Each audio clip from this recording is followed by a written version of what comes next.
Domenica all'insegna del bel tempo sulle nostre regioni, soleggiato ma freddo. Vediamo il dettaglio.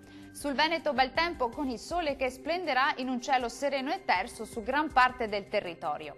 Diamo uno sguardo alle temperature. Le massime saranno previste tra 4 e 7 gradi, minime sotto zero quasi ovunque. Spostiamoci ora a vedere che tempo farà sul Friuli Venezia Giulia. Anche la nostra regione sarà interessata dall'alta pressione, il cielo si presenterà sereno o poco nuvoloso su tutte le province. Temperature massime attese sui 5-6 gradi, valori minimi sotto zero su tutto il territorio.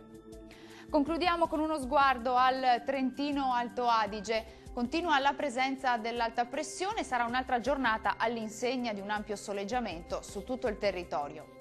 Le temperature massime saranno attese sui 3-4 gradi, minime ampiamente sotto zero ovunque. Il mare sarà generalmente mosso, i venti moderati da nord-est. Per ora dal meteo è tutto, arrivederci!